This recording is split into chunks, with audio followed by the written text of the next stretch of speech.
Halo, selamat pagi. Assalamualaikum warahmatullahi wabarakatuh. Waalaikumsalam warahmatullahi wabarakatuh. Dengan Kak siapa dan dari mana? Dengan Ahmad Selamat Niko pagi, Kak Ahmad Niko. Kak Ahmad Niko berasal dari mana? dari Tanjung Sakti, Kabupaten Lahad.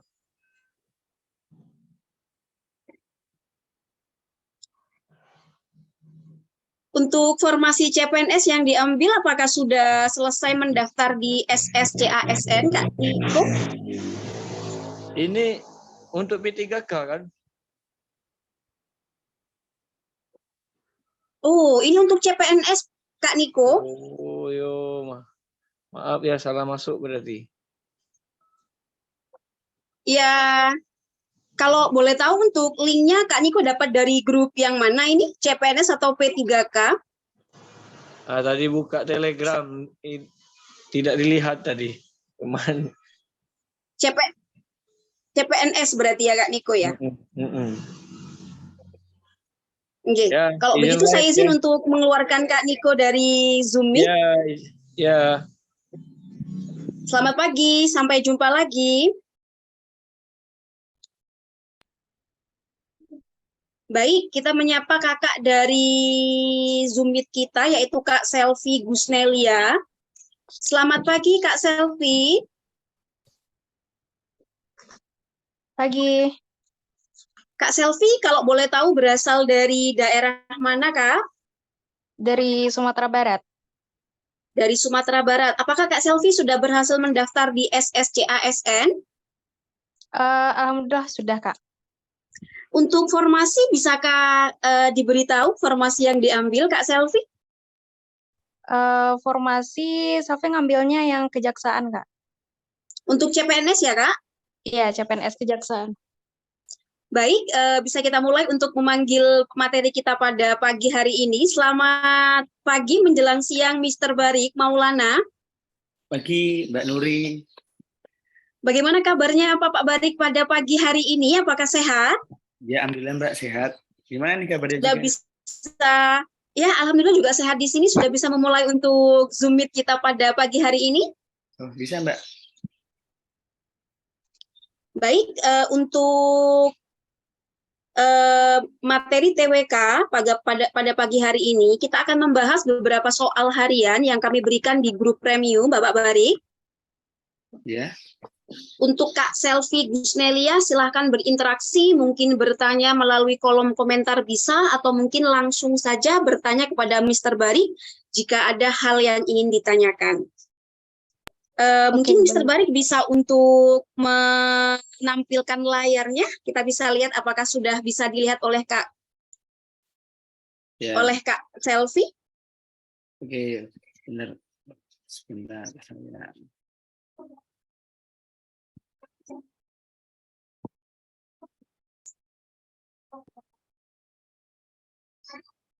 Alhamdulillah sudah oke Bapak Barik. Baik, untuk waktu dan kesempatannya saya persilahkan Bapak Barik dan Kak Selvi untuk berdiskusi. Ya. Baik, selamat pagi Kak Selvi Gusnelia. Apakah bisa mendengar suara saya? Bisa? Ya, oke. Bisakah untuk pancam sebelumnya? Maaf, Pak, lagi nggak bisa. Oh, nggak bisa. Oke, nggak masalah. Iya. Ya, oke. Salam kenal dari saya. Jadi saya Barik Maulana. Di sini saya selaku detentor tes wawasan kebangsaan. Ya. Jadi selama kurang lebih 40 menit ke depan kita akan berdiskusi mengenai soal-soal yang pernah didapat maupun hasil belajar mandiri. Adapun semisal ada pertanyaan yang berkaitan dengan tes wawasan kebangsaan, utamanya di sisi pendidikan kewarganegaraan, bisa ditanyakan ya, Kak. Oke, baik, Pak. Oke, baik. Ya, jadi mungkin ada dua pembidangan. Bidang pertama itu bidang kewarganegaraan dan satunya adalah bahasa Indonesia. Jadi kita di sini belajar yang berkaitan dengan wawasan kebangsaan di bidang kewarganegaraan. Oke, sebelumnya apakah sudah pernah belajar mengenai wawasan kebangsaan? Pernah lihat soal aja sih Pak, tapi belum pernah belajar sih. Oke, belum pernah belajar ya. Oke, jadi gini, saya jelaskan sedikit ya, mungkin cuma 2 menit. Mengenai tes wawasan kebangsaan itu perlu adanya logika yang matang. Jadi sebenarnya banyak sekali pendapat yang mengenai bahwa tes wawasan kebangsaan itu sulit, tes wawasan kebangsaan itu rumit, tes wawasan kebangsaan itu agak berat. Karena sebenarnya yang dibutuhkan tes wawasan kebangsaan itu selain adanya hafalan juga memahami juga. Jadi udah berpikir tingkat lanjut. Jadi soal seperti ini saya rasa mudah jika kakak sudah sebelumnya juga memiliki dasar yang kuat. Kalaupun memang belum, nanti kita belajar bareng-bareng. Oke, jadi tes wawasan kebangsaan itu ada 4 yang meliputi. Yang pertama ada Pancasila, kedua UUD RI 1945, yang ketiga adalah Bhinneka Tunggal Ika, dan yang keempat adalah NKRI. Nah, nanti soal-soal yang sudah dirancang di sini akan terlihat bahwa oh ini masuk ke dalam bidang NKRI, ini soal masuk dalam bidang Pancasila dan seterusnya. Oke, mari kita mulai langsung. Yaitu yang pertama, kita baca bareng-bareng ya Kak ya. Oke, UUD NRI tahun 1945 yang berlaku pada periode tahun 1945 sampai 1949, tahun 1966 sampai 1999, tahun 1999 sampai tahun 2021 pada pasal 1 mengatur hal yang fundamental dan mendasari berkaitan dengan bentuk pemerintahan yang menjadi fondasi dalam proses kenegaraan. Dari ketiga periode UUD NRI tahun 1945 tersebut, persamaan yang mendasari adalah pernyataan tentang ada A, negara kesatuan Republik Indonesia, B, negara republik dan presidensial, C, sistem presidensial dan parlementer, D, negara kesatuan dan sistem presidensial, dan yang E, Republik Indonesia dan parlementer. Oke, ini bisa dijawab dulu Kak, kira-kira didiskusikan, ada yang kebingungan. Ini ada juga Kak Haula Mufidah. Ya kan Kak? Kira-kira jawabannya apa?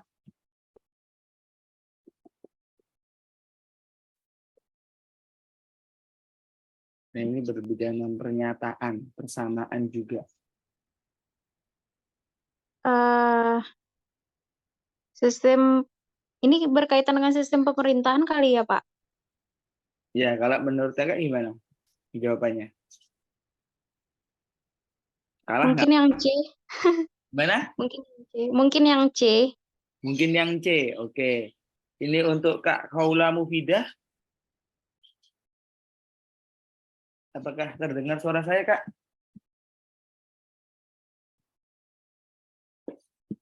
Ini nggak terdengar. Oke. Jadi jawabannya sebenarnya adalah yang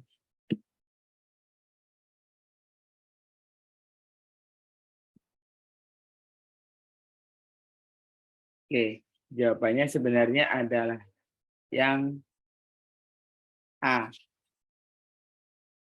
Ya, jadi di sini tolong diperhatikan ya biar kita bisa mendapatkan ilmu baru. Jadi kita juga harus memahami bahwa Undang-Undang Dasar 1945 itu memiliki periode berlakunya. Di sini ada 3 periode yang berlaku. Dan di sini kan terlihat Kak, di sini ada missing link antara 1949 sampai 1966 dari soal ini. Ya, jadi soal ini soal yang hot, jadi soal yang bisa dikatakan sebagai prediksi ya, prediksi dari soal CPNS tahun 2021 kemarin. Ya, jadi soalnya seperti itu.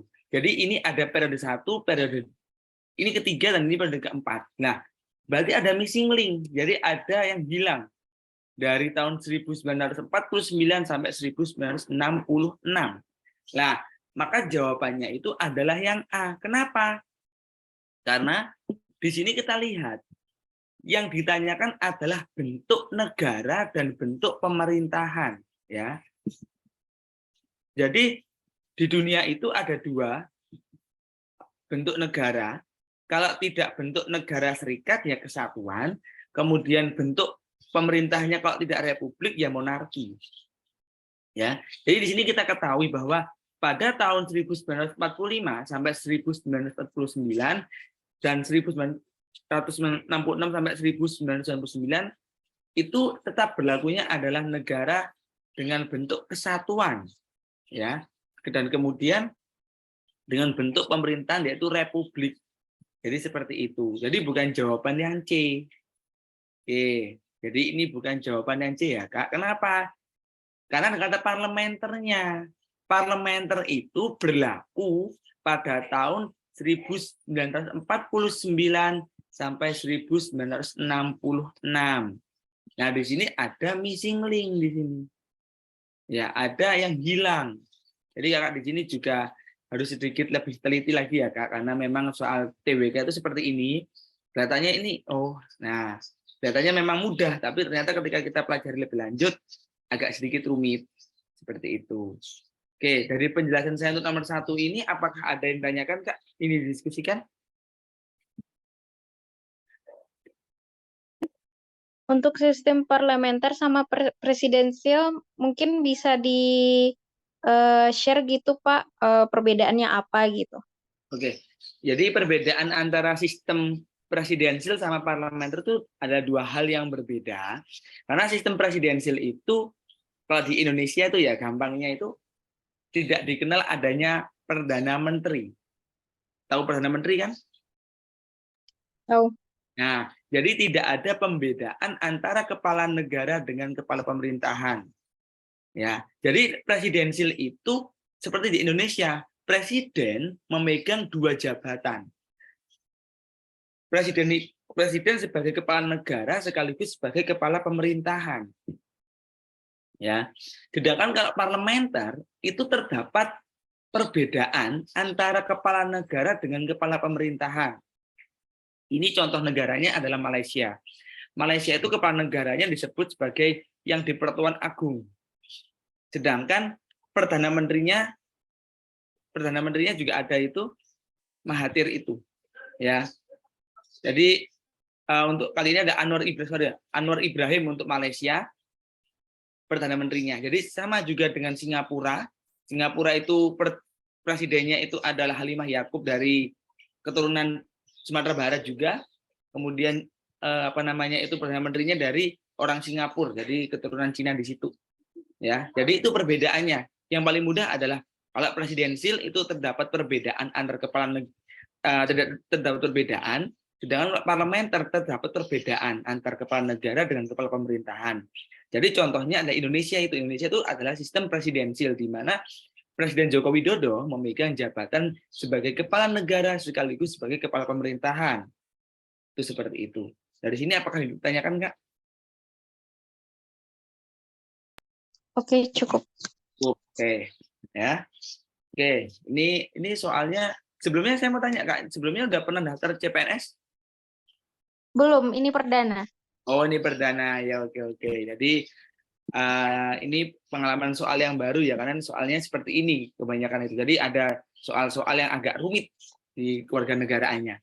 Oke, jadi soal nomor 2 yaitu Febri lebih bangga menggunakan produk buatan dalam negeri daripada produk buatan luar negeri.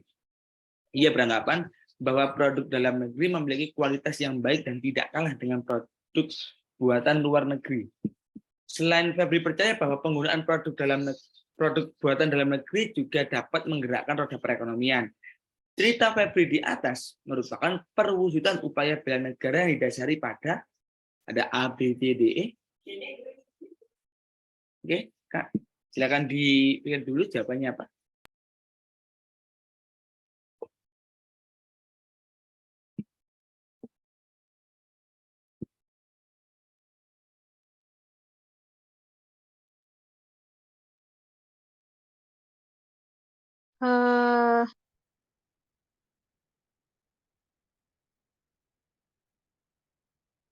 Rasa cinta tanah air.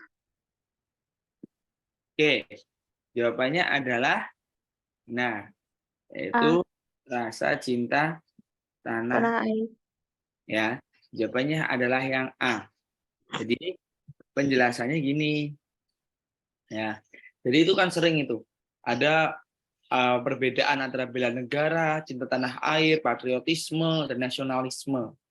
Ya, jadi di sini itu si Febri ini, ya, si Febri itu dia lebih memilih produk dalam negeri dan itu merupakan sebuah bisa dikatakan sebagai salah satu bentuk pengorbanan ya, pengorbanan karena kita mengetahui bahwa produk luar negeri hari ini kan sangat banyak sekali ya dari produk luar negeri itu banyak dari segi manapun kita sudah impor semuanya.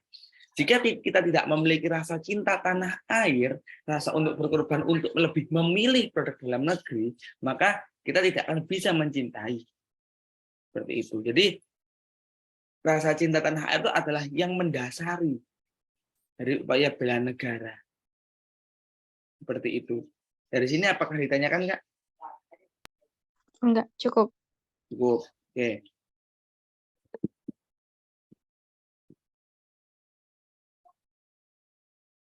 Oke, sekarang nomor 3, yaitu menghargai kearifan lokal di daerah dalam pelaksanaan pembangunan bangsa akan berimplikasi positif terhadap kemajuan pembangunan di daerah.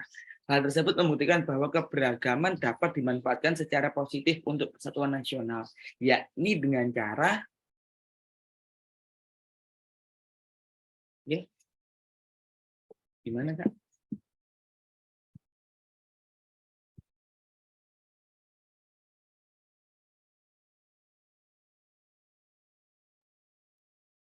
Yang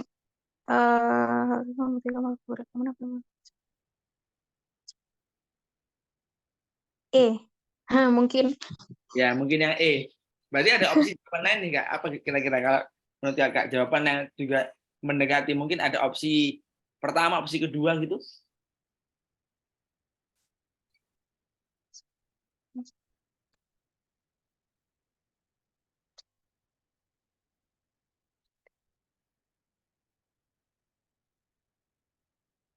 Oke. Dengan cuman eh, yang kayaknya deh dibanding kalau D bener juga sih, tapi ini kan nggak ada pemimpin. oke. Oke, benar jawabannya adalah yang E. Ya. Ya. Jadi kenapa kalau kita jawaban yang E ya? Karena kita menyadari bahwa Indonesia itu kan adalah negara yang beragam ya. Jadi negara yang beragam itu nggak mungkin juga kita itu menghindari segala jenis bentuk kemungkinan terjadinya konflik misalnya. Ya. Jadi mungkin ada jawaban yang B itu misalnya. Nah, itu nggak mungkin. Konflik itu tidak mungkin bisa kita hindari. Ya, dan konflik itu adalah sebuah keniscayaan. Cuman bagaimana kita bisa mengelola perbedaan itu menjadi sebuah kekuatan. Karena konflik itu kalau kita pelajari bisa mendekatkan ataupun juga bisa merenggangkan. Konflik itu dikatakan bisa mendekatkan apabila hasil dari konflik itu bisa dikomunikasikan dengan baik. Dan konflik bisa dikatakan sebagai hal yang merenggangkan apabila penyelesaian atau resolusinya tidak tuntas. Seperti itu.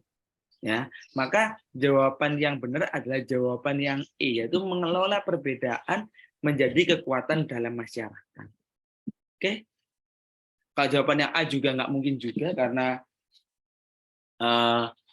kreativitas di kalangan masyarakat itu masyarakat semua pasti kreatif ya, pasti kreatif. Tapi jawaban yang benar ada itu jawaban yang E gitu.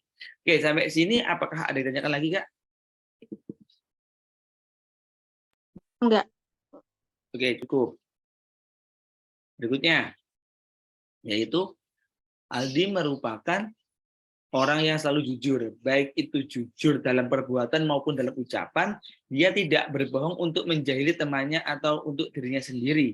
Aldi juga tidak pernah menyontek. Bahkan ketika dia sangat kesulitan dalam menghadapi ujian, dia tetap mengerjakan sendiri karena ia sadar bahwa kejujuran itu penting. Sikap Aldi merupakan sikap yang berasal dari dari A, B, C, D, E.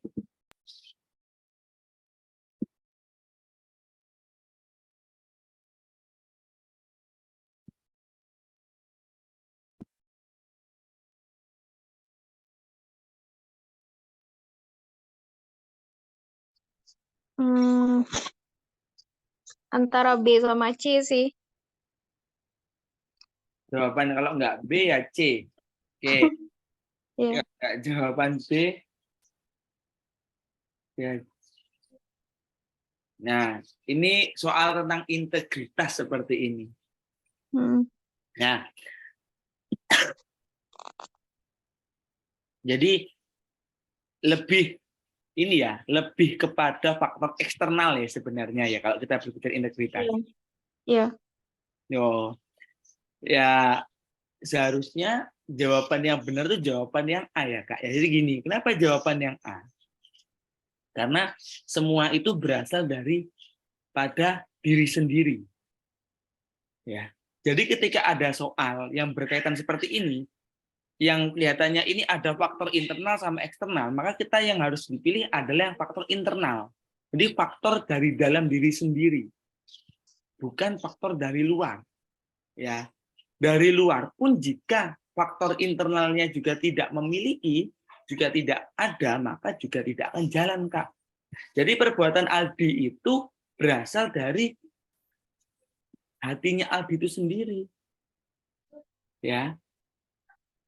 Karena memang tekadnya sendiri dan didukung oleh keadaan lingkungan yang mendukung. Jadi lingkungan keluarga, lingkungan sekolah, lingkungan masyarakat itu seperti itu. Maka kita harus memahami bahwa ketika kita bertemu dengan soal integritas, yang diutamakan adalah dari dalam diri sendiri, bukan dari orang lain. Ya. Jadi kalau dirinya sendiri itu baik, di tempat manapun, insya Allah juga baik seperti itu. Ya, jadi kalau kita berbicara mengenai integritas itu pada soal-soal TWK nanti yang berkaitan integritas, pilih opsi jawaban yang berasal dari dalam diri sendiri, bukan dari faktor luar diri. Seperti itu. Yang B sama C itu ya. Kalau jawaban yang D itu juga jawaban ini ya, jawaban D sama E jawaban denial ya. Jadi jawaban semacam kayak ini. Opini. Ya, opini gitu loh. Jadi memang jawaban harusnya jawaban B dan jawabannya A ya, jawaban B dan C itu keluar seperti itu. Ya. Jadi kalau saya mencoba untuk dikorelasikan dengan Pancasila nih, sila 1 sampai sila kelima. Kira-kira perbuatan Aldi untuk selalu berbuat jujur, tidak pernah menyontek, itu termasuk sila keberapa, Kak? Sila pertama kali ya, soalnya kan jujur itu kan bagian dari ajaran agama ya. Oke, jadi masih kurang tepat ya, Kak ya? Oh, Masih tepat ya. berarti sila ke Keberapa nih kira-kira? Satu jawaban lagi itu yang gimana? soal jujur ya. Ya, Hmm, ya nggak tahu. nggak tahu. Oke, Maksudnya kalau misalnya Sofi sendiri kan mikirnya kayak gini, kalau misalnya dia jujur, ini kan jujur ini kan ada dalam ajaran agama semua agama ya. Jadi kalau misalnya dia jujur itu berarti dia ada untuk sila pertama gitu. Karena itu kan menyangkut pribadi seseorang kan. Itu sih pendapat iya. Selfie. Oke. Jadi masih masih tetap konsisten pada jawaban sila 1 ya. Jadi sebenarnya adalah Iya. jawabannya adalah sila kedua. Ya. Kemanusiaan yang adil dan beradab. Nah, jadi gini, ketika kita korelasikan juga antara soal integritas ini dengan Pancasila, ini termasuk sila kedua, yaitu berani membela kebenaran dan keadilan. Jujur itu termasuk di antara yang benar, ya. Karena ini hubungan yang dimaksud adalah hubungan dengan sesama manusia, ya. Jadi kalau kita berbicara ke sila 1 itu ada dua hubungan secara vertikal dan hubungan secara horizontal. Kalau vertikal hubungan kita dengan Tuhan, ya. Iya. Antara horizontal hubungan kita sebagai umat beragama dengan sesama umat beragama dan antar umat beragama. Jadi seperti itu. Lah, sila ke-1 itu lebih kepada toleransi antar umat beragama. Jadi toleransi. Jadi bukan yang tadi mengamalkan nilai keagamaan. Karena nilai agama yang dimaksud di Pancasila sila 1 itu ya termasuk ini beribadah kepada Tuhan. Yang termanifestasikan secara nyata. Terwujud secara nyata ya contohnya ya kalau orang Islam ya rukun Islam itu dijalankan semua. Seperti itu. Kalau teman-teman yang beragama Kristen, Katolik itu juga ada tata ibadahnya sendiri. Seperti itu. Jadi kita coba ini melogika seperti itu semua. Karena soal TWK itu penuh dengan logika sebenarnya. Oke, berarti dapat saya ambil kesimpulan bahwasanya untuk sifat atau kepribadian seseorang itu di sila pertama itu terkait dengan toleransi, sila kedua itu dengan integritas, gitu ya Pak? Ya, integritas. Jadi dari 2 sampai 5 nanti. Sudah sama nanti. Kalau untuk sila ketiga, Pak? Sila ketiga kan kita berbicara berkaitan dengan keberagaman. Rasa nasional. Beragaman. Ya, rasa. Jadi pun nanti kita juga harus memilah lagi bentuk-bentuk nasionalisme yang dimaksud di sila ketiga itu bagaimana. Karena kalau kita berbicara Pancasila sangat luas sebenarnya. Jadi kita lihat konteksnya apa. Jadi jangan terpaku sama teks. Jadi kita harus lihat konteksnya. Jadi baca soal TWK seperti ini, soal-soal seperti ini panjang ini harus dibaca seutuhnya. Ya. Dan di sila ketiga itu kalau berbicara mengenai bagaimana penerapannya itu berbicara mengenai nasionalisme, bela negara, cinta tanah air, patriotisme. Tapi nanti ketika ada konsep nasionalisme dengan ekonomi, misalnya kayak tadi soal yang tadi ini, Iya, yang cinta tanah air tadi. ya, mana nih? Nah, soal seperti ini, ketika kita korelasikan itu termasuk sila kelima. Keadilan. Iya, keadilan sosial. Karena ada salah satu poinnya yaitu turut serta dalam memajukan perekonomian negara. Memang nanti juga ada kaitan dengan sila ketiga, cuman harus baca lagi konteks benar-benar. Karena soal TWK itu penuh dengan logika dan juga tergantung yang membuat soal. Yang buat sulit di situ memang. Jadi pemahaman-pemahaman dari pembuat soal itu yang menjadi poin penting. Tapi pasti ada clue-nya juga di soalnya. Seperti itu. Sampai sini paham nggak, Kak? Kira-kira? Oke, paham. Cuman masih agak ragu sih. Misalnya kayak di sila ketiga gitu kan, atau sila keempat. Itu kan kalau misalnya kita hubungkan dengan kepribadian, masih agak gimana ya, masih agak ragu gitu, Pak. Kalau misalnya sila ketiga kan kita nasionalisme. Tapi kata Bapak tadi, kita lihat dulu nih konteksnya gimana. Kalau misalnya konteksnya itu berhubungan dengan, kayak tadi contoh soal si Febri dengan ekonomi. Nah, itu masuk ke sila 5 gitu. Nah, kalau untuk sila ketiga kan tadi nasionalisme, persatuan, dan lain-lain sebagainya. Untuk kepribadian sendiri nih, Pak. Kepribadian sendiri misalnya kita, apa ya, di kehidupan nyata itu kayak gimana sih contohnya gitu untuk sila ketiga? Oke, yang ketiga itu langsung contoh nyatanya adalah ini membela negara ya. Jadi kita tidak sama sekali membedakan antara dari mana asalnya. Misalnya nih Kakak Selvi tadi ini dari mana? Dari Sumatera Barat ya? Iya. Dari Sumbar. Sedangkan saya di Surabaya. Nah, jadi saya ini selaku tentor tidak boleh itu membedakan. Misalnya dalam konteks persatuan itu tidak boleh membedakan sukunya mana, agamanya apa, rasnya bagaimana, golongannya apa. Sama sekali tidak boleh membedakan suku, agama, ras, dan antar golongan. Semua adalah satu, Indonesia seperti itu, Kak. Oke. Mohon izin bertanya, Pak, kalau Ya. misalnya ada soal nih, ya, dia ngasih soal kayak gini. Misalnya di sebuah kelompok itu, di satu kelompok itu ada berbagai macam suku, berbagai macam orang dari berbagai daerah, katakanlah seperti itu.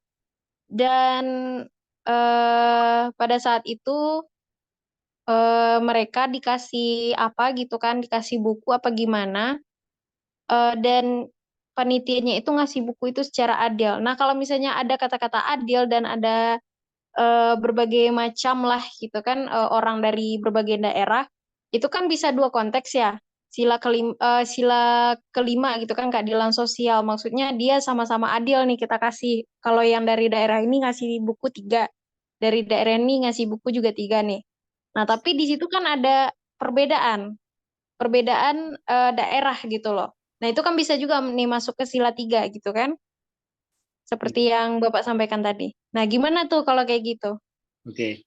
Jadi nanti di soalnya nanti ada di soal setelah titik biasanya nanti dipertanyakan sikap yang mana, sikap misalnya sikap si A dengan memberikan semua buku tanpa melihat tanpa melihat asal daerah, misalnya nih, itu jelas termasuk sila sila ketiga.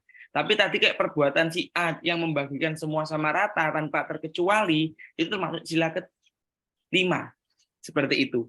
Jadi dilihat setelah titik biasanya. Setelah titik seperti ini itu pasti muncul pertanyaannya apa. Seperti itu.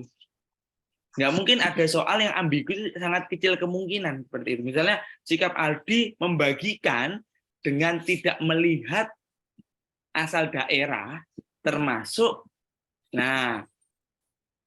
sila keberapa, perwujudan sila keberapa, ataukah nanti ada soal setelah titik sikap si A yang membagikan semua rata, ya semua rata tanpa menyebut kata asal daerah, itu nanti akan beda lagi, Kak.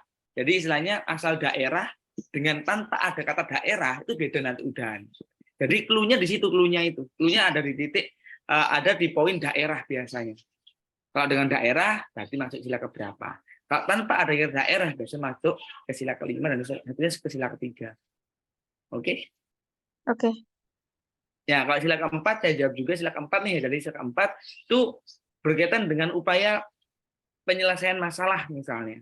Jadi contohnya adalah demokrasi, musyawarah, itu seperti itu soalnya. Berkaitan dengan hubungan antar warga negara yang berkaitan dengan politik. Ya, dengan politik. Makanya nanti sering ketemu soal. Makanya sila keempat itu jarang dimunculkan karena soalnya sangat mudah. Yang rumit itu memang sila 1, 2, 3, 5. Kalau 4 sudah kelihatan. 4 sudah kelihatan. Kita tunduk terhadap aturan pemerintah sila keempat. Kita menyelesaikan masalah dan musyawarah sila keempat. Gampang. Jadi yang sering diputar-putar itu sila 1, 2, 3, sama 5. Itu yang harus ya, itu yang harus hati-hati memang. Oke, ya. Ini berikutnya soal kelima. Jadi ini baru-baru ini pemerintah menerapkan kebijakan pembagian kompor dan tabung gas dalam rangka mengentaskan kemiskinan. Program tersebut diprioritaskan untuk warga yang tergolong miskin atau kurang mampu dan disalurkan melalui ketua RT setempat. Menurut saya, keluarga saya hidup berkecukupan dan tidak tergolong keluarga yang layak mendapatkan bantuan tersebut. Namun ketua RT menawarkan pada kami untuk mendapatkan program bantuan tersebut dengan alasan masih terdapat kelebihan dari jatah yang diberikan oleh pemerintah. Sikap saya, oke, gimana?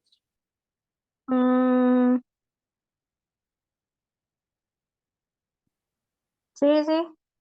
Yang C kayaknya, Pak. Oke, jawabannya langsung kelihatan yang C. Jadi ini jawaban ideal ya. Jadi soal TBK itu jawaban ideal, bukan jawaban realistis. Jadi seharusnya memang sebagai warga negara yang baik itu tidak menerima apa yang bukan menjadi haknya. Sekali itu nanti bisa dialihkan kepada orang lain. Jadi kalau itu tercatat bukan namanya, jadi nggak boleh diterima. Bagaimanapun untuk alasan dari si pemberi. Karena memang korupsi itu munculnya dari sini ini. Ketika seorang negara punya niatnya baik, tak ambilnya tapi tak kasihkan orang lain. Nah itu juga termasuk korupsi sebenarnya. Jadi soal-soal seperti ini, soal-soal tentang integritas, soal-soal yang seringkali ditemui di CPNS tahun 2021 kemarin. Oke. Ada pertanyaan? Enggak. Enggak, masih ada enggak ya? Oke.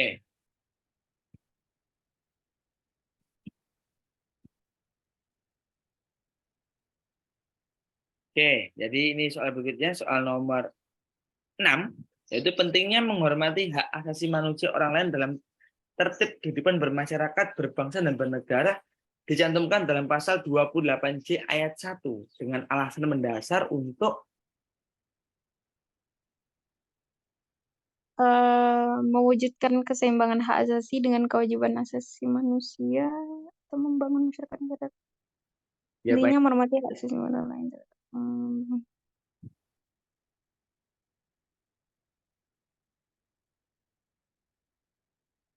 Ah,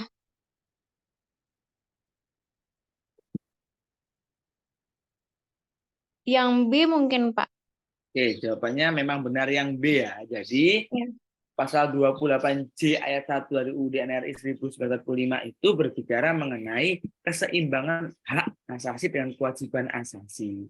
Jadi ketemu soal seperti ini memang agak hafalan ya. Pasal-pasal Iya. itu sedikit menghafal. Tapi kalau kita bisa memahami bahwa pasal ini tentang apa, saya rasa cepat. Jadi ini ada jawaban opsinya, yaitu mewujudkan keseimbangan hak asasi dengan kewajiban asasi. Jadi hak asasi manusia itu ada 1001 macam. Iya. Ya. Ini kakaknya dari S1 ilmu hukum atau gimana? Enggak. Kok cepet ini kelihatannya. Kok UUD-nya cepet nih, lancar nih. Enggak sih. Enggak. Oke, kelihatannya cepet. Jadi kok temu soal hukum cepet-cepet ini. Gercep. Soalnya kan itu dibilang di poin pertama pentingnya menghormati hak asasi manusia orang lain. Nah, dalam tertib kehidupan bermasyarakat, berbangsa, dan bernegara. Dan ini dicantumkan dalam pasal 28J ayat 1. Berarti kan tentang hak asasi manusia yang dibahasnya di situ.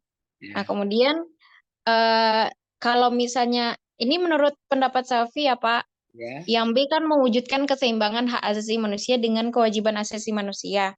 Nah, kalau yang C kan itu mungkin jawabannya hampir betul, membangun masyarakat yang sadar akan hak dan kewajibannya. Tapi menurut yang paling tepat itu yang B, karena kalau misalnya di Undang Dasar itu kan dia sudah membentuk masyarakat, bukan menyadarkan lagi gitu. Mewujudkan keseimbangan hak asasi manusia gitu. Itu sih Pak, menurut pendapat Selfie. Oke, cepet-cepet. Ya, oke, baik-baik. Jadi memang ini kelihatan sih. Sudah kelihatan dah. Berarti sudah peka dengan soal-soal seperti ini. Oke, udah bagus berarti. Ini ya berharap juga bisa tembus lah nanti dapat 100 Amin ya Allah, makasih Pak. ya. Itu. Ini udah cepet nih makanya. Loh, kok cepet nih? Padahal memang ada 2 jebakan juga. Saya udah ada 2 jebakan soal seperti ini. Memang soal TWK itu agak nggak rumit. Ya, tadi nih ya, pendek tapi ya gini, ada 2 kemungkinan. Ini juga sama, ini juga ada jawaban B, C, D sebenarnya. Padahal ini jawaban semua hampir semua benar sebenarnya. Semua jawaban benar, nggak ada jawaban yang salah seperti ini. Ya, jadi jawaban yang B. Jadi kita harus memahami bahwa pasal 28 dari A sampai J itu secara keseluruhan membahas tentang hak asasi manusia. Ya, membahas hak asasi manusia dari 28A sampai 28J. Secara total penuh itu membahas hak asasi manusia. Berkaitan juga dengan kewajiban asasi manusia. Haknya banyak kita itu, hak untuk hidup, hak untuk tumbuh berkembang, hak untuk menikah, dan seterusnya, termasuk untuk mendapatkan pekerjaan. Nah, Ya. mengenai kewajiban asasi, cuma 1. Kewajiban asasi manusia itu. Kira-kira apa? Yang mana Pak? Kewajiban asasi manusia itu kira-kira apa? 1 aja. Hanya ada 1. Dan 1 itu apa? Menghargai hak orang lain mungkin. Ya oke, jawabannya benar. Jadi kewajiban asasi manusia itu adalah menghormati HAM orang lain. Ya. Jadi haknya kita banyak. Tapi kewajiban kita cuma 1 sebenarnya, yaitu menghormati HAM orang lain. Jadi ini soal-soal yang kelihatan bahwa seharusnya memang kita sebagai warga negara itu di samping kita mengetahui hak kita apa, tapi kita juga harus tahu juga kewajiban asasi kita juga apa. Seperti itu. Oke, ada pertanyaan? Enggak Bang. Enggak Pak, cukup Pak. Ya, oke. Ini soal lagi seperti ini. Jadi Komisi Yudisial mengumumkan pembukaan penerimaan calon hakim agung dan calon hakim ad hoc di Mahkamah Agung tahun 2020. Rencana seleksi sempat tertunda akibat pandemi COVID-19. Kendati demikian, KY pastikan protokol kesehatan COVID-19 tetap diterapkan. Ketua Bidang Rekrutmen Hakim Komisi Yudisial Aidul Fitria Azari mengatakan seleksi ini untuk menindaklanjuti surat Wakil Ketua Mahkamah Agung bidang non yudisial nomor 18 garing YKMA dan hubung NY garing SB garing 4 2020 perihal pengisian kekosongan jabatan hakim agung dan hakim ad hoc pada Mahkamah Agung RI. KY melakukan wewenangnya sebagaimana diatur dalam UUD 1945. Oke, dari jawaban ini sedikit menghafal. Membuka papan yang mencerana hakim agung. Ini menghafal dari UUD.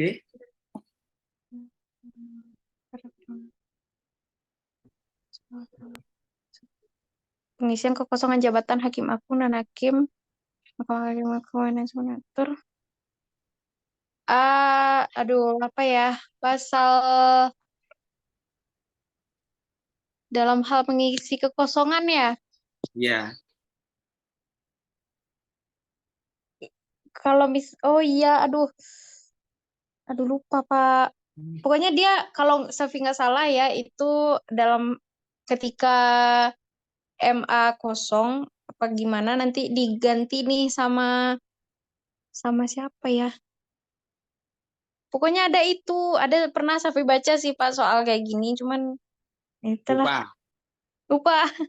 Ya, oke. Jadi jawabannya adalah yang T. Ya. Jadi yang dipertanyakan itu adalah wewenangnya KY. Ya, bukan dari Mahkamah Agungnya. Dari pasal 24 sampai pasal 25 ini berbicara mengenai kekuasaan yudikatif. Kekuasaan yudikatif di mana kekuasaan ini itu di Indonesia ada dipegang oleh Mahkamah Agung, Mahkamah Konstitusi, dan Komisi Yudisial. Nah, di pertanyaan ini adalah KY. Di atas ini kan soalnya berbicara Mahkamah Agung, diisi kosong jabatannya. Ternyata jawabannya, ternyata pertanyaannya adalah KY Pertanyaannya ya.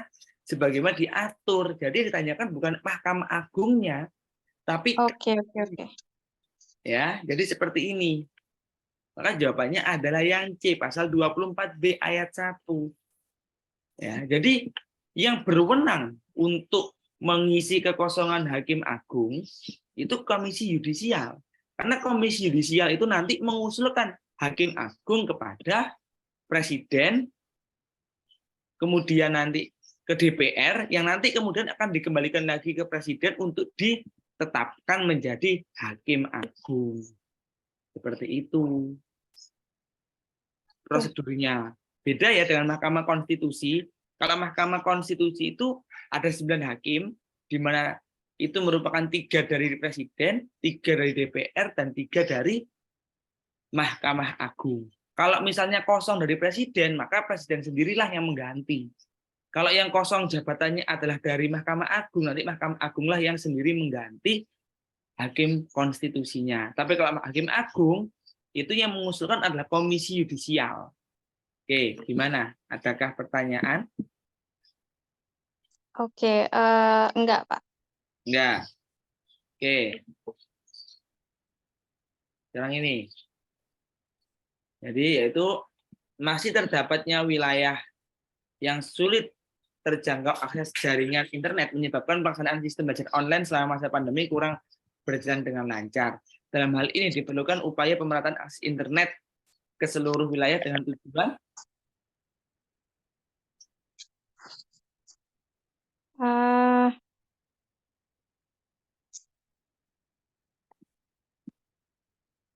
Terdapat beberapa wilayah sulit dijangkau. Pemerataan akses internet ke wilayah dengan tujuan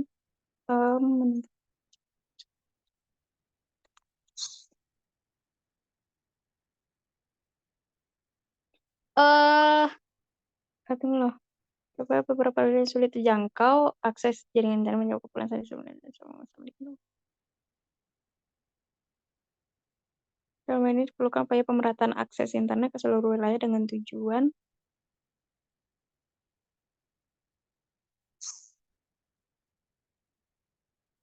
mendorong terwujudnya stabilitas nasional. Enggak, mendorong pemerataan akses. Yang A mungkin, Pak. Jawabannya adalah yang A. Oke ya, jawabannya itu yang A. Kenapa jawaban yang A? Jadi dijelaskan tadi itu untuk ya ini adanya selama masa pandemi berjalan dengan lancar. Maka otomatis ketika pembelajarannya kurang lancar, ya maka harus ditambal dengan apa? Dengan mendorong pemerataan akses fasilitas dan mutu pendidikan yang merata. Seperti itu. Kalau jawaban yang B, bukan ya, karena meningkatkan partisipasi politik, enggak. Karena yang ditanyakan adalah belajar, sistem belajar online.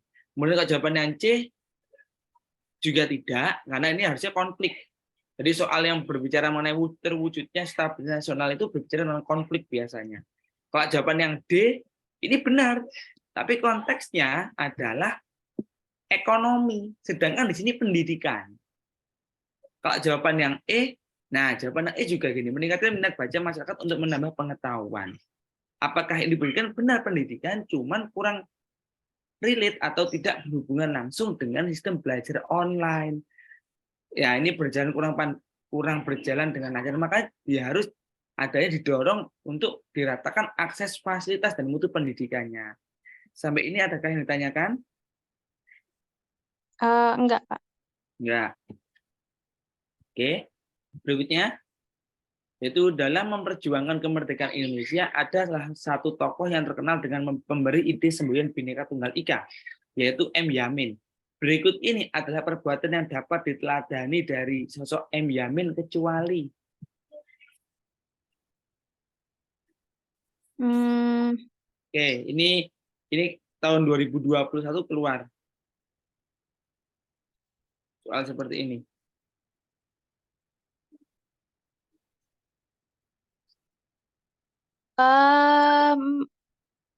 Kayaknya yang D kayaknya.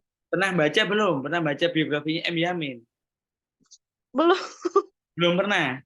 Belum, Ya. tapi kayaknya jawabannya yang D gitu. Kalau nggak salah, yang menguasai 7 bahasa asing ini Agus Salim. Kalau nggak salah nih, Pak. Agus Salim kayaknya nih kalau yang menguasai 7 bahasa asing ini. Agus Salim kalau nggak salah kan? Ya. Jadi ini kecuali M. Yamin juga bisa berbahasa asing juga. Karena M. Yamin kan juga bisa bahasa Indonesia, bahasa Belanda, bahasa Inggris, bahasa Perancis juga sama sebenarnya. Cuman tidak sefasih dari Haji Agus Salim. Itu aja. Iya. Oh, berarti bisa ya, Pak? Bisa. Ini kan kecuali. Berarti kan jawaban semuanya benar, salah satu doang yang salah. Iya. Kalau Kira-kira ayo. Jadi yang E kayaknya ya. yang E ya. Oke, jawabannya adalah yang E. Karena Muhammad Yamin itu bukan penulis sejarah dan budaya bangsa. Gitu loh. Dia itu adalah dari master. Jadi dia itu dari orang hukum sebenarnya. Jadi bukan penulis sejarah, dia bukan budayawan ya, karena dia itu politikus dan ahli hukum. Gitu loh. Jadi dia bukan penulis sejarah dan budaya bangsa meskipun Bhinneka Tunggal Ika itu merupakan ide dari Muhammad Yamin. Tapi bukan berarti M. Yamin itu adalah sebagai penulis sejarah maupun budaya bangsa.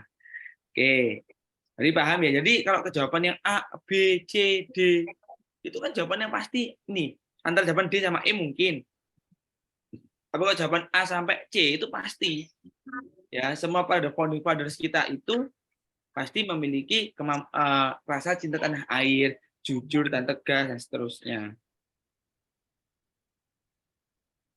Oke, seperti itu.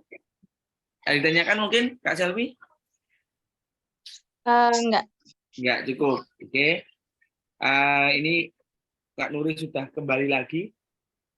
Yes, terima kasih banyak untuk pemberian materi. Terima kasih juga untuk Kak Selvi yang sudah begitu oke ya untuk diskusinya. Saya juga sampai tercengang ini di sini Bapak Barik.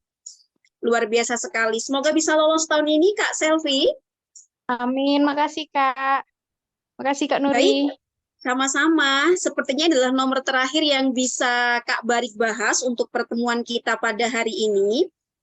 Saya dapat pesan dari Kak Dora. Apakah seperti ini model soal TWK-nya?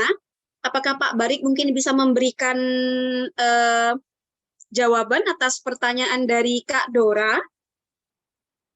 Ya, oke. Untuk Kak Dora, jadi tadi ini barusan join ya Kak ya?